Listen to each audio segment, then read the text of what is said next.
તારીખ 31/10/1991 વડોદરામાં સ્વામી સચ્ચિદાનંદજી પરમહંસનું વલ્લભભાઈ જયંતિ નિમિત્તે પ્રવચન. નમઃ શાંતાય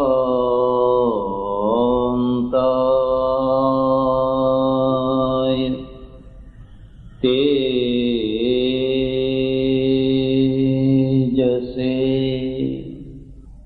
આજની સભાના પ્રમુખ સ્થાને બિરાજેલા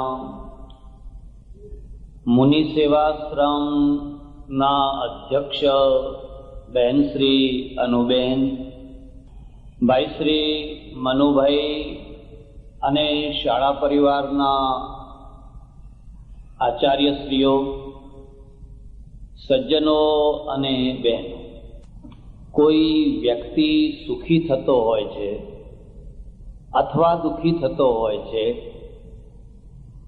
એના અનેક કારણોમાં સૌથી મહત્વનું કારણ એનો સ્વભાવ છે. પણ કોઈ આખી પ્રજા સુખી થતી હોય અથવા દુઃખી થતી હોય તો એના અનેક કારણોમાં સૌથી મહત્વનું મુખ્ય કારણ છે એની રાજકીય સ્થિતિ. પ્રજાની રાજકીય સ્થિતિ કેવી છે એના આધારે બાકીનું બધું નિર્ણિત થતું હોય છે. પ્રજાની તમામે તમામ યોગ્યતાનું માપ એની રાજકીય સ્થિતિના આધારે કાઢી શકાય. તમે તમારી જાત માટે ગમે એવું માનતા હો, ગમે તેવું સમજતા હો, પણ તમને પહેલો પ્રશ્ન થાય, તમે તમારી જાત ઉપર રાજ્ય કરી શકો છો? તમે તમારી જાત ઉપર કેટલા વર્ષો સુધી રાજ્ય કર્યું? તમે કેટલા મુત્સદ્દીઓ પેદા કર્યા? તમે કેટલા સેનાપતિઓ પેદા કર્યા? તમે કેટલા સૈનિકો પેદા કર્યા? તમે કેટલા યુદ્ધો લડ્યા અને કેટલા જીત્યા? તમે કેટલી વ્યવસ્થાનું સ્થાપન કરી શક્યા? આંતરિક અને બાહ્ય શાંતિમાં તમારો પ્રભાવ કેટલો? આ બધા જવાબો પ્રજાની રાજકીય સ્થિતિમાંથી પ્રાપ્ત થતા હોય છે. ભારતની રાજકીય સ્થિતિનો જો ઇતિહાસ જોઈએ, અત્યંત કરુણાભર્યો છે, અત્યંત નિરાશાભર્યો છે. મારે તમને લાંબી ચર્ચામાં નથી લઈ જવા. મારું એક પુસ્તક છે, ભારતીય યુદ્ધોનો ઇતિહાસ. મેં મહેનત કરીને, પ્રયત્ન કરીને લગભગ 2500 વર્ષના યુદ્ધોનું એમાં સંકલન કર્યું છે. હું મોક્ષ માટે સાધુ થયેલો, માત્ર મોક્ષ માટે, પણ રખડતા ભટકતા મને ભાન થવા લાગ્યું કે આ કોઈ પ્રશ્ન જ નથી. જે જીવનનો પ્રશ્ન નથી એને મેં પ્રશ્ન બનાવ્યો છે, અને જે જીવનના વાસ્તવિક પ્રશ્નો છે એના ઉપર ધૂળ નાખી છે, એની ઉપેક્ષા કરી છે. અને વાસ્તવિક પ્રશ્નોમાંનો પહેલો પ્રશ્ન છે પ્રજાની આઝાદી, પ્રજાની સ્વાધીનતા, પ્રજાની ખુમારી, પ્રજાની રોજી, પ્રજાની રોટી, પ્રજાનો આવાસ, પ્રજાનું આરોગ્ય, પ્રજાની સચ્ચાઈ, પ્રજાનું ગૌરવ. અને વ્યક્તિ છે એ વ્યક્તિની પણ મહત્તા, માનવતા, આ બધા સાચા પ્રશ્નો છે. દેશનો ક્રીમ વર્ગ જ્યારે ઊંધા રવાડે ચડે તો દેશને બચાવી ન શકાય. પ્રજાને દોરનારો એક વર્ગ હોય છે, એને હું ક્રીમ વર્ગ કહું છું. એ ક્રીમ વર્ગ જો સાચા રસ્તે હોય તો કદાચ થોડું અનિષ્ટ થયું હોય તો એને સુધારી લેતા વાર નહીં લાગે. પણ ક્રીમ વર્ગ જ જો ગુમરાહ થયો હોય, ક્રીમ વર્ગ જ જો ભૂલો પડ્યો હોય, ભટકાઈ ગયો હોય તો નિરાશાનો પાર ના રહે. તમે ઇતિહાસમાં જોશો, લગભગ 1947 સુધીનો ઇતિહાસ આપણને એક વાત નગારું વગાડીને કહે છે, આ દેશ ઉપર સતત મુઠ્ઠીભર માણસોએ રાજ્ય કર્યું છે. બહુસંખ્યક પ્રજાનું રાજ્ય લગભગ નથી થયું. જ્યારે પણ કોઈએ રાજ કર્યું, પછી એ પાટલીપુત્ર ઉપર હોય, આગ્રા ઉપર હોય, કલકત્તા ઉપર હોય, દિલ્હી ઉપર હોય કે બીજી કોઈ જગ્યાએ હોય, તમે આખા રાજવંશો જોજો. હું તમને એક સામાન્ય વાત પૂછું. આ દેશમાં ઈસવીસન 400-500 વર્ષ ઉપર બુદ્ધ અને મહાવીરના સમયમાં ઇતિહાસ શરૂ કરીએ. પહેલા આક્રમણો ઈરાનીઓએ કર્યા. સતત ઈરાનીઓના આક્રમણ થતા રહ્યા અને ઈરાનીઓ જીતતા રહ્યા. સિંધ અને પંજાબના કેટલાય ભાગ ઉપર ઈરાનનો ઝંડો લહેરાતો રહ્યો. ઈરાનીઓ મુઠ્ઠીભર હતા. ઈરાનીઓને હટાવ્યા કોણે? સિંધીઓએ નહીં, પંજાબીઓએ નહીં, ગ્રીકોએ હટાવ્યા. ગ્રીસમાંથી થોડાક માણસો નીકળ્યા અને વિજય પ્રાપ્ત કરતા કરતા ઈરાન સુધી પહોંચ્યા અને ઈરાની પ્રજા કરતા ગ્રીકની પ્રજા બળવાન નીકળી. એમણે ઈરાનીઓને ભેસમાં લીધા. ઈસવીસન પૂર્વ 3ય શતાબ્દીની આસપાસ જ્યારે સિકંદર આવ્યો ગ્રીસમાંથી, ત્યારે ઠેઠ ઈરાક સુધી એનું રાજ્ય પહેલેથી ફેલાઈ ગયેલું હતું. ઈરાક સુધીનો પ્રદેશ એને જીતી લીધેલો હતો. એના સામે સૌથી મોટો પ્રશ્ન ઈરાનને જીતવાનો હતો અને ઈરાનનું સામ્રાજ્ય બહુ મોટું સામ્રાજ્ય હતું. ઈરાનનો સમ્રાટ બહુ મોટો સમ્રાટ હતો. સિકંદરે ઈરાનને દમરોડી નાખ્યું, બરબાદ કરી નાખ્યું.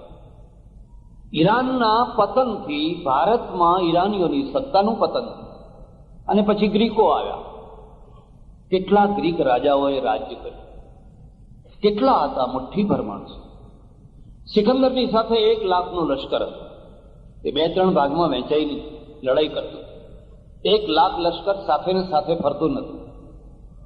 એની વ્યૂહ યોજના જોઈએ, આખું બધું જોઈએ તો આપણને એમ થાય કે 2300 વર્ષ પહેલા આ માણસની અંદર કેટલી મહત્વાકાંક્ષા હશે. આ માણસની પાસે કેવો પ્લાન હશે. જે દેશને એને જોયો નથી, જેનો નકશો એ જાણતો નથી, જ્યાં સિંધુ ને ચિનાબ ને રાવી ને ઝેલમ ને સતલજ જેવી મોટી મોટી નદીઓ, પંજાબમાં જેને દરિયો કહેવામાં આવે છે, એવી નદીઓ પાર કરવાની છે.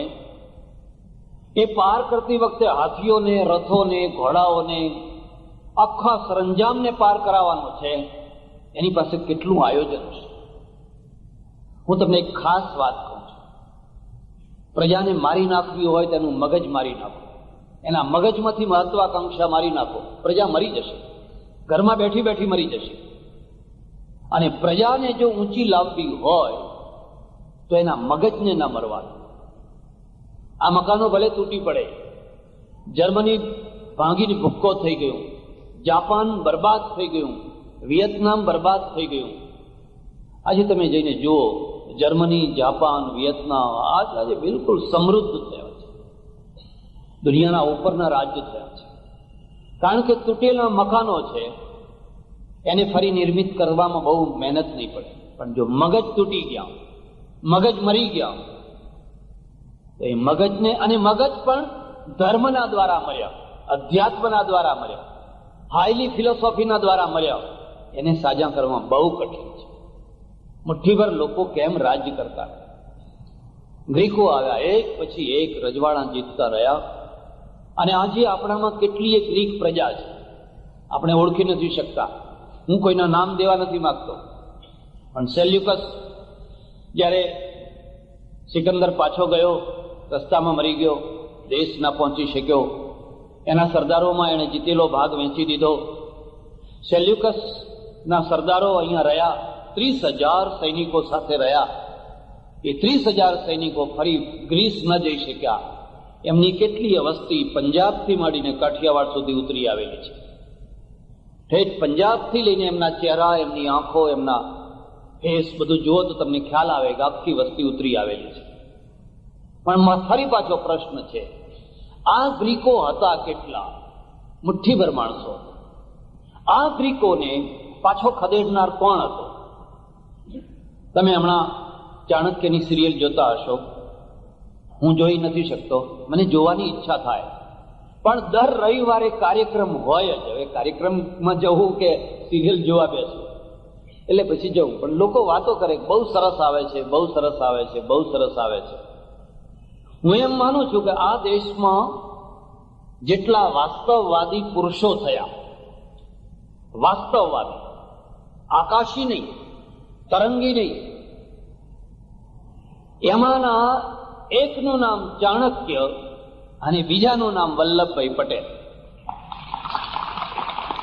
ચાણક્ય પછી એક બહુ મોટી ગેપ, એક એટલી મોટી ગેપ, આપણને એક અવકાશ અવકાશ અવકાશ જ જોયા લાગ્યા કરે. પણ આ એક વાસ્તવવાદી પુરુષ, હું તમને ભલામણ કરું છું, તમે ચાણક્યનું અર્થશાસ્ત્ર જરૂર વાંચજો. 2200-2300 વર્ષ પહેલા એણે જે અર્થશાસ્ત્રની રચના કરી છે, એમાં ઝીણામાં ઝીણી બાબતોનું જે નિરૂપણ કર્યું છે, તમને એમ લાગશે કે આ ઋષિ છે, આ ધાર્મિક પુરુષ છે, પણ વેદીઓ નથી. એ વેદીઓ નથી. અને માંસની દુકાનોની વ્યવસ્થા કરી છે. કેવી રીતે વેચવું, એ સડેલું ન હોય, બગડેલું ન હોય, એવું નથી. કારણ કે પ્રજા છે, પ્રજા માટે બધી વસ્તુઓની આવશ્યકતા હોય. એક જૈન સજ્જન સાથે મારી ચર્ચા થઈ.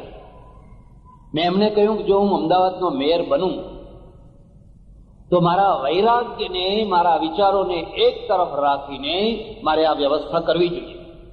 અને જો આ વ્યવસ્થા કરું તો એ મારી ડ્યુટી છે, અને આ વ્યવસ્થા ન કરી શકું તો હું કર્તવ્ય ભ્રષ્ટ થયો કે. અને ધર્મ કર્તવ્ય ભ્રષ્ટ થવાનું કોઈને સૂચવી ન શકે. વૈરાગ્ય અને ત્યાગ છે એ કર્તવ્ય ભ્રષ્ટ થવાની સૂચના ના. તમારો ગમો અણગમો શું છે, તમારી રુચિ અરુચિ શું છે, એ ગૌણ વસ્તુ છે. પ્રજાની આવશ્યકતા શું છે એ મહત્વની વસ્તુ છે. હું તમને ફરી ભલામણ કરું, તમે ચાણક્યનું અર્થશાસ્ત્ર જરૂર વાંચજો. અને એણે આ દેશમાં એક નવી આહ્લેખ જગાવી, ચંદ્રગુપ્તને તૈયાર કરી. તમને ઘણાને ખબર નહીં હોય, ચંદ્રગુપ્ત ક્ષત્રિય નથી, રાજપૂત નથી. રાજપૂત શબ્દ અને ક્ષત્રિય શબ્દમાં ફરક છે. પાછળથી આવડીએ આપણે એમ સમજતા થયા કે રાજપૂત અને ક્ષત્રિય બંને એક છે. પણ રાજપૂતો છે એ યજ્ઞ કરીને બનાવાયા. આબુ ઉપર યજ્ઞ કરવામાં આવ્યો, અને એ યજ્ઞની અંદર જે શક પ્રજા, હુણ પ્રજા, સિથિયન પ્રજા આ દેશમાં વસી ગયેલી, એ પ્રજાઓને રાજપૂતનું રૂપાંતર આપવામાં આવ્યું. ચૌહાણ, સોલંકી, પઢિયાર, એ 4 ભેદ કરવામાં આવ્યા. એમ માનવામાં આવ્યું કે પરશુરામે ક્ષત્રિયોનો નાશ કર્યો, પછી ક્ષત્રિયો રહ્યા, એવી એક માન્યતા છે. ચંદ્રગુપ્ત માટે એક ખાસ માન્યતા છે કે દાસીનો પુત્ર હતો, અને દાસી વાળંદ હતી. વાળંદ જ્ઞાતિની દાસી, એનો પુત્ર, અને એનો પુત્ર આ દેશનો પ્રથમ એવો સમ્રાટ થયો જેણે આ દેશને ગૌરવ આપ્યું, જેની ત્રીજી પેઢીએ અશોક થયો. ચંદ્રગુપ્તનો બિંબિસાર, બિંબિસારનો અશોક, અને 10 પેઢીઓ ચાલી. મારે લાંબા ઇતિહાસમાં નથી જવું. મારે તમને એટલી વાત કહેવી છે કે ચંદ્રગુપ્ત જ્યારે પાટલીપુત્ર ઉપર રાજ્ય કરતો હતો ત્યારે ગુજરાતની દશા શું હતી, ગુજરાતની સ્થિતિ શું હતી. તમને દુઃખ ના થાય તો હું તમને કહું, ગુજરાત ઉપર ગુજરાતીઓએ રાજ્ય નથી કર્યું. પછી ગુપ્તોએ કર્યું હોય, મૌર્યોએ કર્યું હોય, શકોએ કર્યું હોય, મૈત્રકોએ કર્યું હોય, કોઈને કોઈ લોકોએ કર્યું. એટલે સુધી ગાયકવાડે અંતે તો મહારાષ્ટ્રના ને, ભલે ગુજરાતમાં આવીને વસ્યા, એમ પછી ગુજરાતી થયા, પણ પ્યોર ગુજરાતી તો નહીં, મહારાષ્ટ્રના ને. અને સિદ્ધરાજ છે ને, તમને કદાચ ખબર નહીં હોય, એ ચાલુક્ય વંશ છે, સોલંકી વંશ છે. એની માં મિનળ દેવી ગોવાની છે, ગોવામાંથી, મહારાષ્ટ્રનો વંશ છે. આખો ચાલુક્ય વંશ, સોલંકી વંશ આ બધો દક્ષિણમાંથી આવ્યો, અને સૌરાષ્ટ્રના જે રજવાડા છે એ રાજસ્થાનથી આવ્યા, રાજપૂત કાળમાં રાજસ્થાનથી આવ્યા. પછી બધા ગુજરાતી થયા એ વાત જુદી છે. પેલો મુદ્દાનો પ્રશ્ન છે, ગુજરાત ઉપર ગુજરાતીઓએ ક્યારે રાજ્ય કર્યું? અને જો ના કર્યું હોય તો એમાંથી આપણે કંઈક બોધપાઠ લેવાનો છે. ગુજરાતીઓ રાજ્ય કરવાને લાયક નથી. ગુજરાતીઓ શું શાસનની વાગડોળ સંભાળી શકે એવા નથી? અને નથી તો એના કારણો શું છે? તમારે આગળ બધી ચર્ચા નહીં કરો. તમારે તમને આ મુદ્દો કહેવાનો છે. તમે સતત ચાલ્યા કરો, શકો આવ્યા. કેટલા હતા? મુઠ્ઠીભર શકો હતા. અને આ પીડી પ્રજા ચાઇનાના કોઈ એક ભાગમાંથી નીકળેલી આખી દુનિયા ઉપર તરખાટ મચાવનારા પીડી પ્રજા છે. શકો પીડી પ્રજા છે, સિથિયનો પીડી પ્રજા છે, હુણો પીડી પ્રજા છે. એના એક ટોળા એશિયા તરફ વળે છે, ભારત તરફ, ને એક ટોળું યુરોપ તરફ વળે છે. યુરોપમાં તરખડાટ મચાવે છે અને આ બાજુ તરખડાટ મચાવે છે. હુણો કેટલા હતા? મુઠ્ઠીભર. અને છતાં એ લોકોએ રાજ્ય કર્યું. આપણને એમ ચિંતન થવું જોઈએ, આ બધાનું કારણ શું છે? એ પછી ઉત્તરવર્તી કાળમાં આપણે આવીએ, 8મી શતાબ્દીથી મુસ્લિમ પીરિયડ શરૂ થાય. મોહમ્મદ બિન કાસમ પહેલું આક્રમણ લઈને આવે સિંધ ઉપર. 17 વર્ષનો છોકરો, 17 વર્ષનો ખલીફાનો જમાઈ, એની ઉંમર માત્ર 17 વર્ષ. અને એક લશ્કર લઈને આવે અને સિંધને ધમરોડી નાખે, સિંધને જીતી લે. તમે આમાંથી કંઈ બોધપાઠ કેમ નથી લેતા? તમે સતત એક વાત કર્યા કરો છો, અમે મહાન, અમે મહાન, અમે મહાન, અમે મહાન. ભાઈ બરાબર લો ને, દોડા મહાન, પણ તમારી વાસ્તવિકતાને તો સ્વીકારો. આનું કારણ શું છે? પેલો છોકરો જ્યારે એક વહાણો લૂંટાયા સિંધના ચાંચિયાઓએ, એનું વળતર ખલીફાએ માગ્યું અને સિંધના દાયરે કહ્યું કે ભાઈ મારી જવાબદારી નથી, હું એ વળતર ના આપું. પેલો રાહ જોઈને બેઠો હતો. 17 વર્ષના પોતાના ભત્રીજો ને જમાઈ બે છે. સગો ભત્રીજો છે, સગો જમાઈ છે. એને કહ્યું જા લશ્કર લઈને જા. તમારો 17 વર્ષનો છોકરો કેમ સેનાપતિ નથી થતો? આમાં તમારો જવાબ છે. તમારો 17 વર્ષનો છોકરો, તમારા એ છોકરા માટે તમે શું અપેક્ષા રાખો છો? સોનાના ભાવ શું ચાલે છે? પૈઠણ કેટલું આપશો? એક સજ્જને મને કહ્યું, આવડો નાનો છોકરો હતો, પગે લાગવા આવ્યો, 8-9 વર્ષનો હતો. મેં કહ્યું ભણવામાં કેવો હોશિયાર છે? મને કે હોશિયાર છે. સારું સારું કીધું, ભણાવજો બરાબર. મને કે બાપજી તમે આશીર્વાદ આપો ને, એના 2 લાખ રૂપિયા લેવાના છે. મેં કીધું શાના આશીર્વાદ? 2 લાખ રૂપિયા શાના લેવાના છે? મને કે એને ડોક્ટર બનાવીને 2 લાખનું પૈઠણ લેવાનું છે, એમાં મારા આશીર્વાદ પાછા જોઈએ. પ્રજા મહાન ક્યારે થતી હોય છે? 17 વર્ષનો છોકરો જીતીને ચાલ્યો ગયો. અને એમાં શું કારણ? શું કારણ? એવું પ્રજામાં વિખવાદ.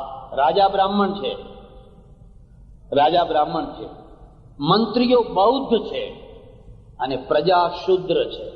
અને ત્રણેયનો મેળ નથી. ત્રણેયનો મેળ નથી. શુદ્રો પીસાય છે, કચરાય છે.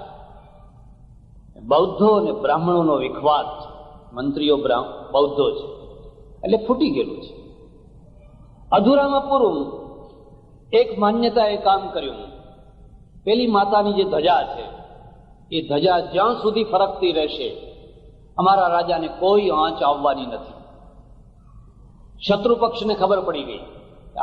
આ જે સિંધના લશ્કરનો જે જુસ્સો છે, એ જુસ્સાનું મૂળ કારણ પેલી ધજા છે. એમણે ધજા તોડી નાખી ને ધજા તૂટી, એની સાથે જ લશ્કર ભાગ્યું કે માં રૂઠી છે, હવે માતાજી રૂઠ્યા છે ને હવે આ રાજ્ય હવે બચવાનું નથી.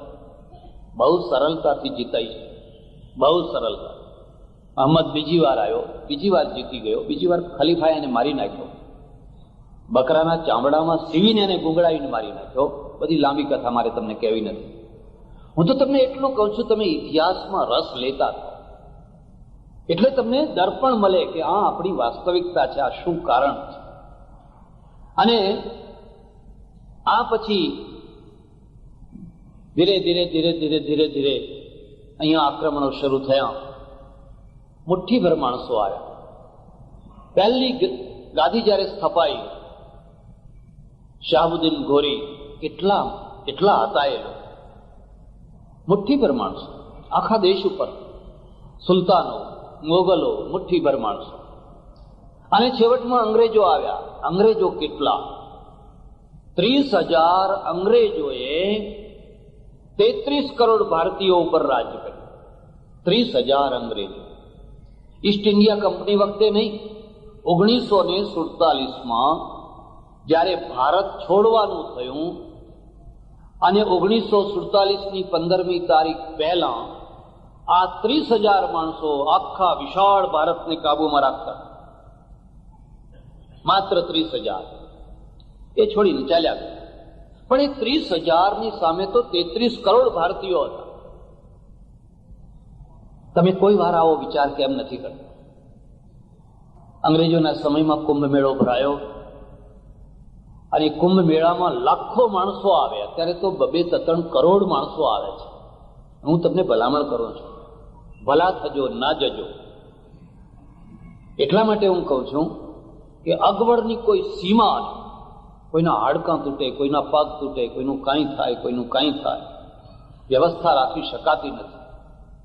માણસો ધસારો કરીને તૂટી જાય છે. 50 લાખ અંગ્રેજોના સમયમાં 50 લાખ માણસ ભેગું થયેલું. એનો જો મેળાનો ઇન્ચાર્જ ઓફિસર હતો અંગ્રેજ, ઘોડા ઉપર બેઠો બેઠો જોયા કરે, ધ્રુજી ગયો. 50 લાખ જો અમારા ઉપર એક એક આંગળી મારે ને તોય અમે મરી જઈએ. આટલા માણસો, આ મેળો કેન્સલ કરવો જોઈએ, ફરી ભરવા ના દેવો જોઈએ. પણ એને જોયું, નિરીક્ષણ કરીને જોયું, નહીં વાંધો નહીં આવે. આ પ્રજા ગમે એટલી ભેગી થાય તો કશો વાંધો નહીં આવે. કારણ કે એને જોયું કોઈ જગ્યાએ એકતા જ નથી, સરવાળો જ નથી. એકે એક માણસના હાથમાં પંચીયું છે, ધોતિયું છે, હર ગંગે બૂમો પાડે છે, મારે છે કોણીઓ બીજાને, કોઈ ડોશીને, કોઈ ડોસાને, કોઈ ગબડાવે છે. બસ હું જઉં નવ. અને પલળેલા કપડે, એમને ભીંજાયેલા કપડે બહાર નીકળે છે, કોણીઓ મારતો મારતો. એક જ ઈચ્છા છે કે હું નાયો, બસ. એની બીજી કોઈ પરવા નથી, કોઈ વ્યવસ્થા નથી, કોઈ યુનિટી નથી, કોઈ વ્યક્તિગત લક્ષ્ય સિવાય કોઈ લક્ષ્ય નથી. એણે કહ્યું આ ટોળું છે, આ કોઈ સંઘ નથી, આ કોઈ યુનિટી નથી, આ કોઈ સરવાળો નથી, આ તો ટોળું છે. ને ટોળું પોતે જ અવ્યવસ્થિત હોય છે. આપણે ઇતિહાસમાંથી આ બોધપાઠ લેવાનો છે. અને એ બોધપાઠમાંથી સાર એ છે, ભારત ઉપર સતત અલ્પસંખ્યકોએ કેમ રાજ્ય કર્યું, મુઠ્ઠીભર માણસોએ કેમ રાજ્ય કર્યું. અને રાજ્ય તો એટલી જો હુકમીથી કર્યું કે એમની ઈચ્છા થાય ને તમારા ઉપર જજિયા વેરો નાખવો છે તો જજિયા વેરો નાખી શકે. એમની ઈચ્છા થાય કે તમારા મંદિરો તોડી નાખવા છે તો મંદિરો તોડી શકે. એમની ઈચ્છા થાય કે તમારી દીકરીઓને અમારે પરણવી છે તો રાજાઓ, રાજસ્થાનના રાજાઓ તૈયાર થઈ જાય. એમને જે ઈચ્છા થાય એ કરી શકે. આપણા ત્યાં ઘૂંઘટ ક્યાંથી આવ્યો? આ સ્ત્રીઓ ઘરમાં પૂરાઈ રહેતી કેમ થઈ? એનું કારણ શું છે? તમને ખબર નહીં. અલાઉદ્દીન ખિલજીનો ભાઈ ઉલુગ ખાન, એને માધવ મંત્રી લઈ આવ્યો પાટણનો વિનાશ કરવા માટે.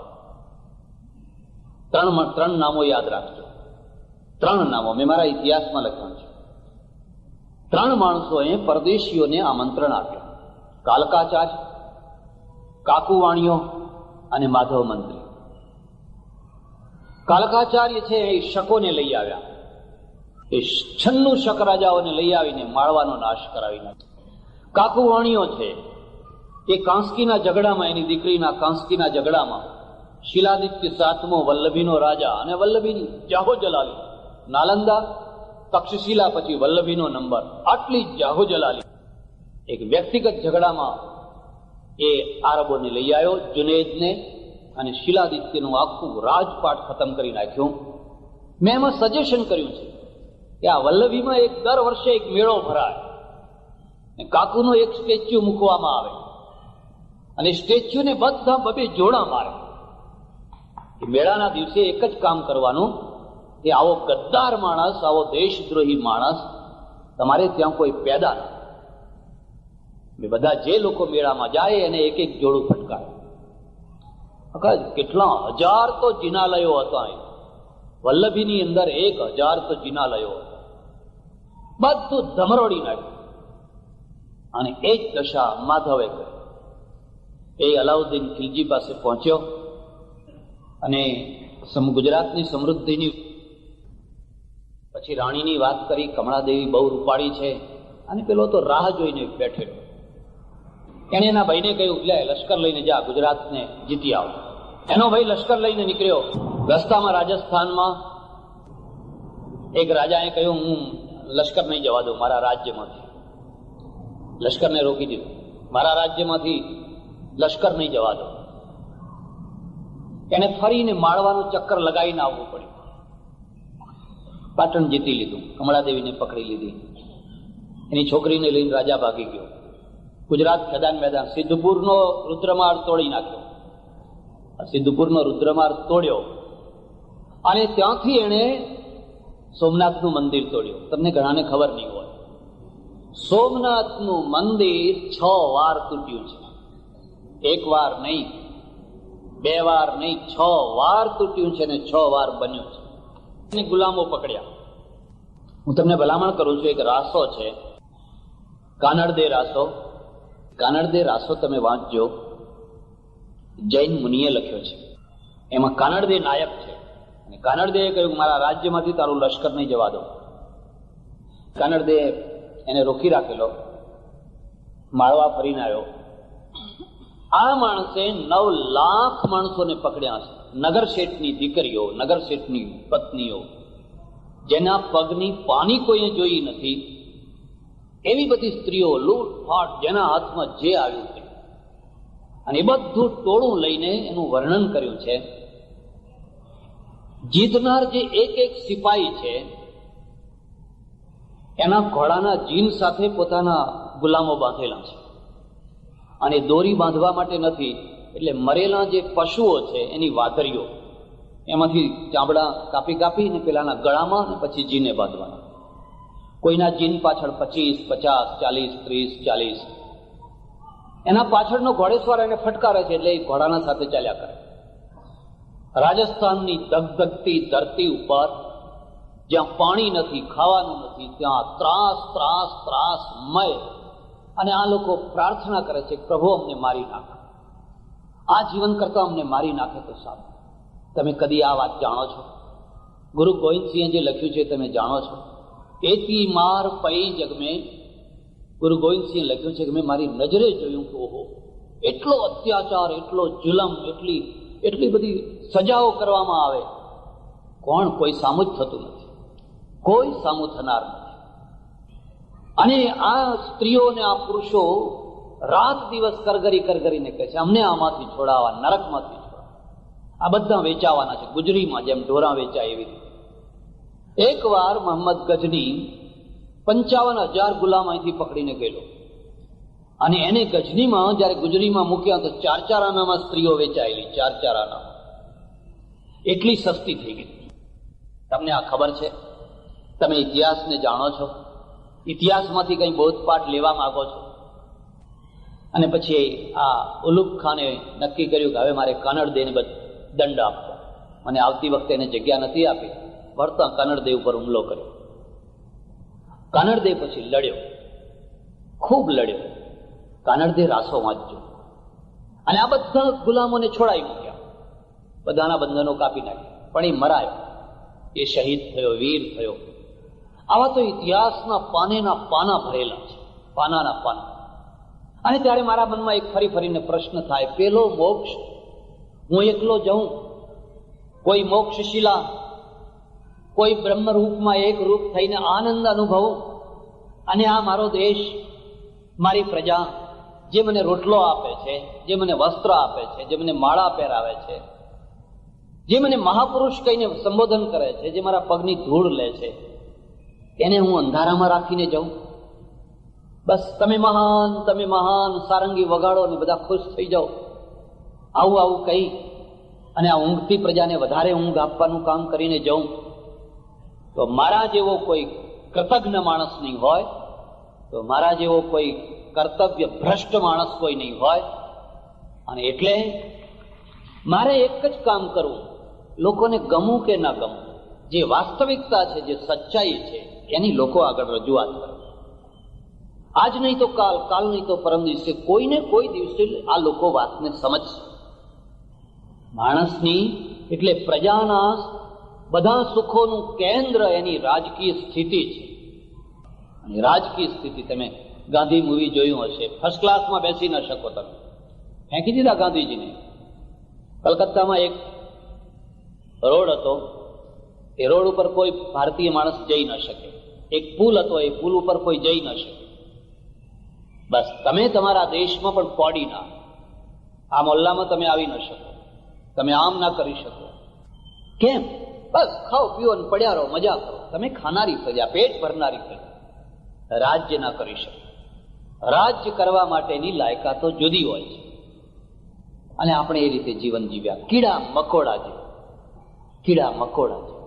આપણામાંથી થોડાક લોકો ઉર્દુ ભણ્યા, અંગ્રેજી ભણ્યા, ફારસી ભણ્યા, નોકરીએ વળગ્યા, ઊંચા થયા, રાય બહાદુર થયા, ખાન બહાદુર થયા, ફલાણા થયા, આનંદ આવી ગયો, જીવન ધન્ય થઈ ગયું.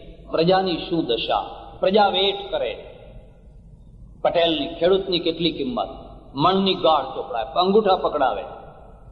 5 રૂપિયાનું મહેસૂલ ભરવાનું હોય, પણ 5 રૂપિયા ઘરમાં ના હોય. અંગૂઠા પકડાવે, ઉપર ઈંટ મૂકે, કારણ કે એને જાનવર જેવી કિંમત. પણ આ બધું થયું કેમ? એવું શું કારણ હતું કે ઇંગ્લેન્ડની 2.5 કરોડ પ્રજા 100 કરોડ ઉપર રાજ્ય કરતી થઈ. 100 કરોડ માણસો ઉપર, દુનિયાના 100 કરોડ ઉપર. એ 2.5 કરોડમાં શું ખાસિયત હતી? અને આ 33 કરોડની પ્રજા પોતે પોતાનું રાજ્ય ના કરી શકી, એની શું કમજોરીઓ હતી, એના કારણો શું? એ જે હોય તે. પણ 1947 15મી ઓગસ્ટે આપણા દેશને આઝાદી મળી. આઝાદી પહેલા આપણે ઘણી કુરબાનીઓ આપી, ઘણા જંગ ખેલ્યા, ગાંધીજીનું નેતૃત્વ મળ્યું, અને ગાંધીજીના નેતૃત્વે આ દેશને ખૂબ જગાડ્યો. એ જગાડવા પહેલા એક ભૂમિકા તૈયાર થઈ. રાજા રામ મોહન રાયથી માંડીને સ્વામી દયાનંદ સરસ્વતી સુધીના અનેક મહાપુરુષોએ પ્રજાને હચમચાવી, ઢંઢોળી, જાગો જાગો ભારતના સપૂતો જાગો. જોકે વાત એવી બની, રાજા રામ મોહન રાય ઉપર લોકોએ માછલા ધોયા, અને દયાનંદ સરસ્વતીને 18 વાર ઝેર આપ્યા. તમે કોઈ દિવસ તમારા સાચા રાહબરની જીવતા જીવતા કદર કરી શક્યા છો ખરા? ને જેમ હમણાં કહ્યું એમ, વલ્લભભાઈને ભારત રત્ન બનાવ્યા તો ક્યારે બનાવ્યા? જ્યારે એ દેવ થઈ ગયા ત્યારે. અને આટલા વર્ષો પછી નહીં, એ બનાવ્યા એટલા માટે બનાવ્યા કે એક બીજાને બનાવવા હતા, એટલે પછી અમને બનાવવા પડે. મારે લાડુ જોઈતો એટલે હું કહું ભાઈ અમને જરા આપજો, અમને આપજો. એનો અર્થ એ થાય છે કે મને આપજો. અને આમાંથી બહુ મોટી વાતો નીકળે છે. આખું રાજતંત્ર, એ રાજતંત્ર 4 પાયા ઉપર ઉભેલું છે. 4 પાયા યાદ રાખજો. જો આ 4 પાયાને તમે સાચવી શકો તો તમે રાજ્ય કરનારી પ્રજા થઈ શકો. એનો પહેલો પાયો વહીવટી તંત્ર છે, એનો બીજો પાયો અર્થતંત્ર છે, એનો ત્રીજો પાયો રક્ષાતંત્ર છે, અને એનો ચોથો પાયો ન્યાયતંત્ર છે. આ ચારેને જો તમે સાચવી શકો તો તમે રાજ કરનારી પ્રજા થઈ શકો. અને આ ચારેને એકેને ના સાચવી શકો તો તમે આ ચારેની શું દશા છે આજે?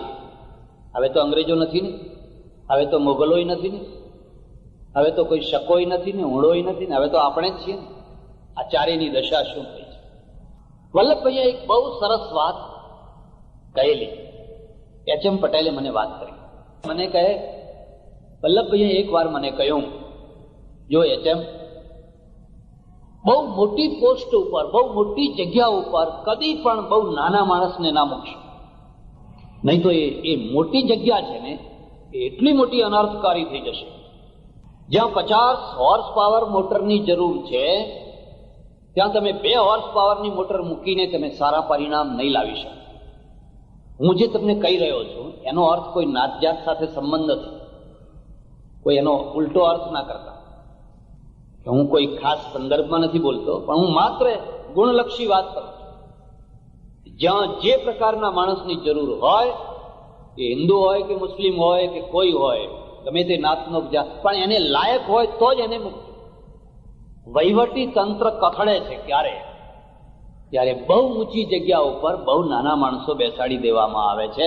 ત્યાં રાજા હતો, એને રાણી બહુ વાલી, અને રાણી વાલી હોય એ બરાબર છે, દાંપત્ય જીવન છે, બંને એકબીજાને વાલા લાગે, એમાં કઈ ખોટી વાત નથી. પણ હું તમને એક ખાનગીમાં સલાહ આપું છું, આ બહેનો સાંભળે નહીં એવી રીતે. વાલનું કેન્દ્ર છે ને એને અહીં સુધી રાખજો, માથા ઉપર ના ચડાવશો, નહીં તો એ ડૂબાડી દેશે. જો અહીં સુધી રાખશો તો તારશે, જો એને માથા ઉપર ચડાયું તો એ ભારે થઈને તમને ડૂબાડી દેશે.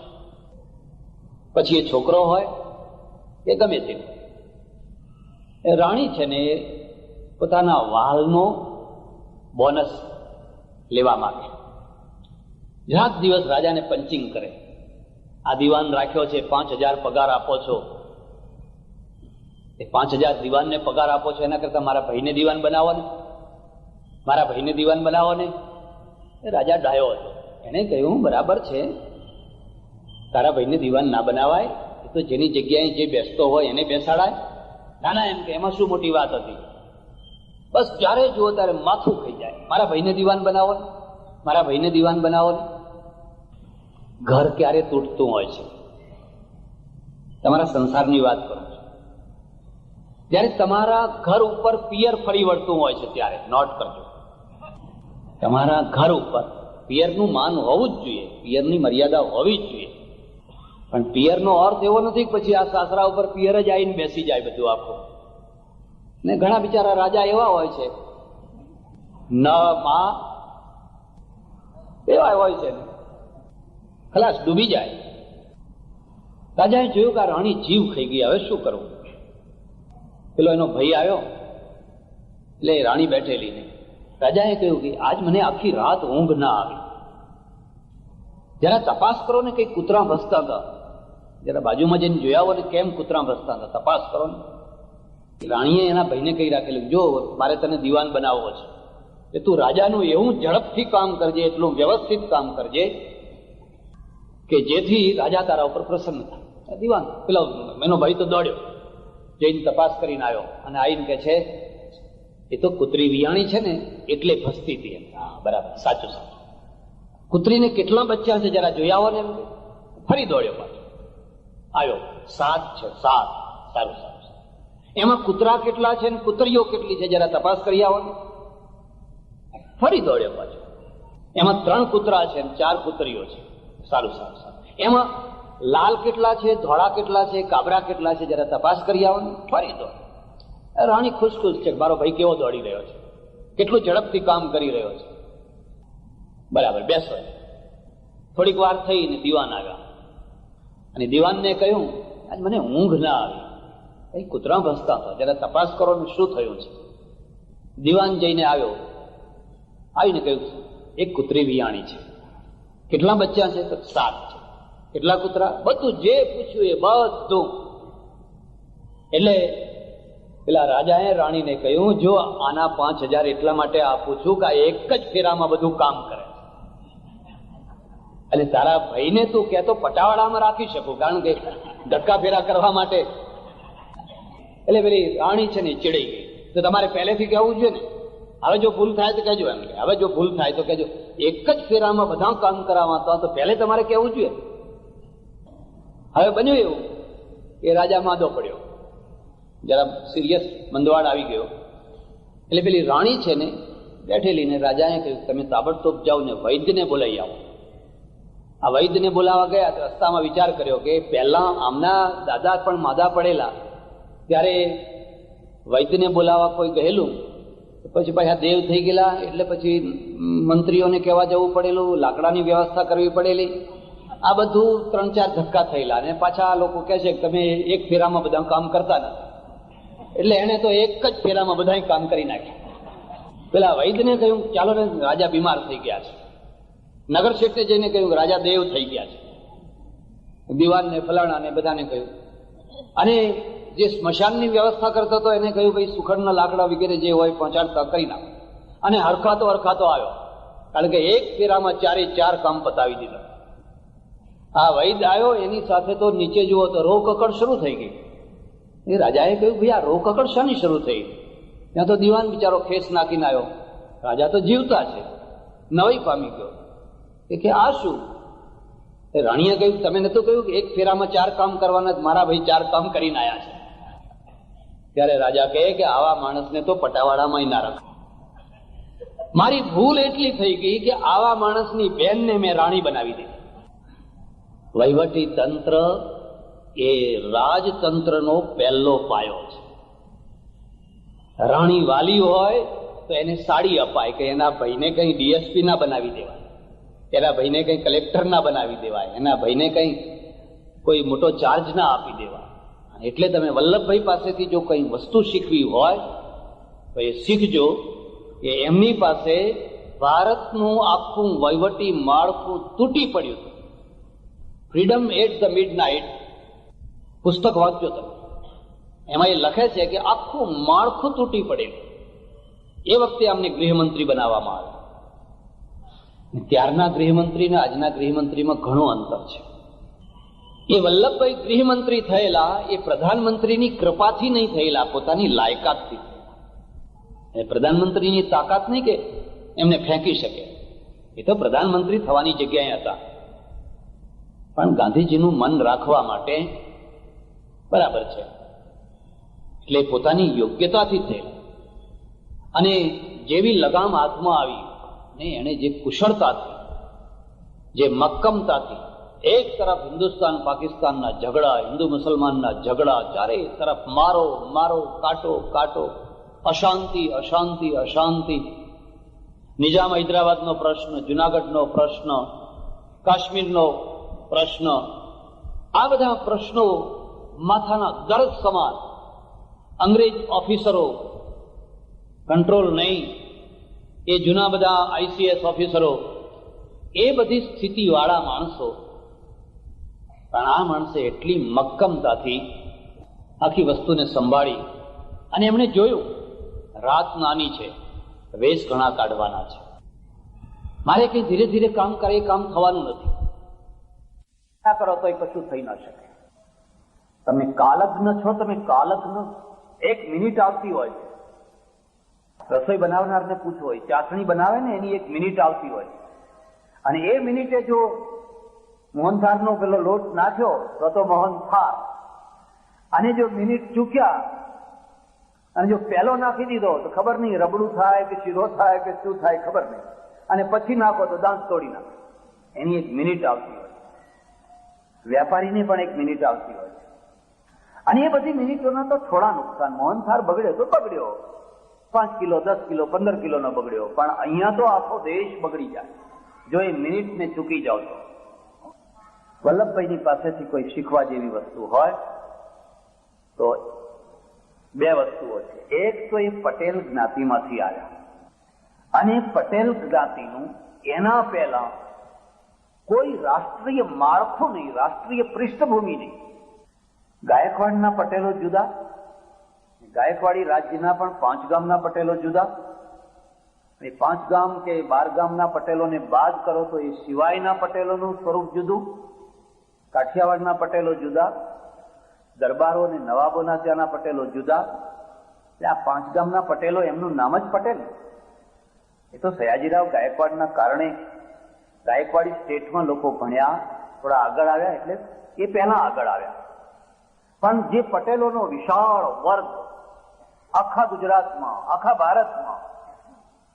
ભારતમાં સૌથી વધારે કાળી મજૂરી કરનારો, મહેનત મહેનત ને મહેનત, અને સૌથી વધારેમાં વધારે શોષણનો શિકાર, એને બધા જ ચૂસે.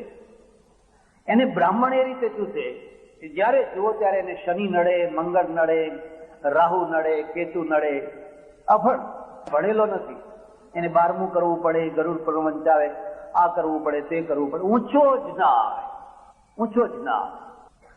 હવે ગામમાં 2 ઘરવાણિયા ના હોય, 2 ઘરવાણિયા, અને આખા ગામની ચોટી એના હાથમાં, અને એ ચોપડે એ ચોપડા ઉપર એને લૂંટ્યા કરે. હું બનાસકાંઠામાં ગયો પહેલી વાર, અને મેં જે ત્યાંનું દૃશ્ય જોયું, આજે બદલાઈ ગયું દૃશ્ય. સારું વર્ષ આવ્યું હોય ને સારા વર્ષમાં 5,000 રૂપિયા પટેલ પાસે વધ્યા હોય, તે વધેલી રકમ વેપારીના ત્યાં જમા કરવા જાય. મારી રાખો ને જરા સાચવજો. ને પેલો શું કે ના રખાય, આ તો જોખમ કહેવાય, આ ના રખાય અમારા હશે હશે એમ કે હવે મારે ત્યાં વપરાઈ જાય, તમે રાખો. પછી એ રાખવાના પૈસા લેવાના, 5,000 રાખવાના ઉપરથી પૈસા લે, અને એ 5,000 બીજાને પાછો ધીરે. એટલે રાખવાના લે ને આપવાના લે. એક માણસ આવ્યો કોળી, એને અમે 20 કિલો અનાજ આપીએ અમારા રાહત કેન્દ્રમાંથી. મારી પાસે આવીને રડું રડું થઈ ગયો. મને કે મને 2 મહિનાનું અનાજ ભેગું આપો, 40 કિલો. મેં કહ્યું કેમ ભાઈ 2 મહિનાનું કેમ? બાકી બાપુ ગમે એમ કરો પણ મને આવતા મહિને લેવા નહીં આવો, પણ મને 2 મહિનાનું અનાજ ભેગું આપો. મેં એને બેસાડ્યો, એનો ચહેરો મેં જોયું કે આ માણસ કંઈક અંદરથી બહુ દુઃખી છે. તારો શું પ્રશ્ન છે મને કે? મને કે બાપુ કહેવાય એવી વાત નથી, મેં બહુ મોટું પાપ કર્યું છે અને તમારા આગળ વાત થાય એવી નથી. પણ મેં કહું કે છે શું પાપ કર્યું?